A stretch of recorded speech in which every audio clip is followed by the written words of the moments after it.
Hello guys, ఈరోజు మా ఇంట్లో నెల్లూరు చేపల పులుసు మా అమ్మ ఎలా చేసిందో అడుగుదాం. చాలా టేస్టీగా చేస్తుంది. కొంచెం చింతపండు నానబెట్టుకోవాలి. చేపలని నీట్గా కడుక్కోవాలి. సాల్ట్ వేసి పెట్టుకోవాలి. పక్కన బాండీలు పెట్టుకోవాలి. నూనె వేసుకోవాలి. ఆవాలు, జీలకర్ర, మెంతులు, ఎర్రగడ్డలు, కరివేపాకు బాగా వేగించుకోవాలి.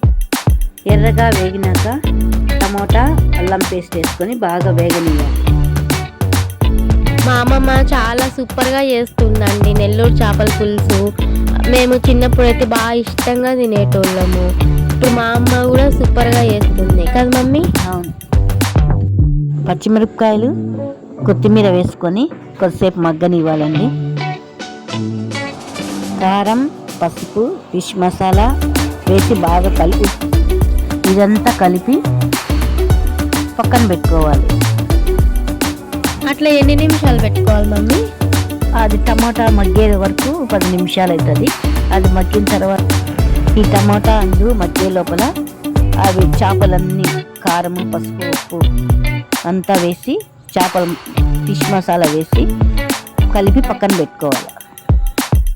నాకు మ్యాంగో సీజన్ కాకపోయినా బాగా మ్యాంగోస్ దొరికాయండి ఎట్లనో చేపల పులుసుకు. ఇది వేస్తేనే టేస్ట్ కదా మమ్మీ కొంచెము? అవును, పచ్చిమిరపకాయ వేస్తే బాగా టేస్ట్గా ఉంటుంది. ఇది మగ్గిందేమో ఒకసారి చూద్దాము. మగ్గిన తర్వాత చేపలన్నీ బాండిల్లో వేయాలి. చింతపండు పులుసు కూడా వేసుకోవాలి.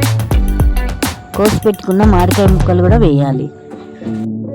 సరిపడా ఉప్పు వేసుకొని కలుపుకొని 10 నిమిషాలు మూత వేసి కొంచెం మగ్గనివ్వాలి.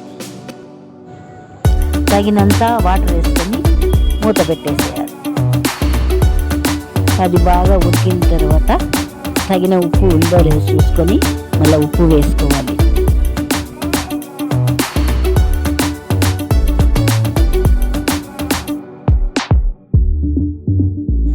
దించే ముందు కొద్దిగా గరం మసాలా, కొద్దిగా కొత్తిమీర కలుపుకొని వేసి దించేసుకోవాలి. అంతేనండి, చేపల కూర రెడీ.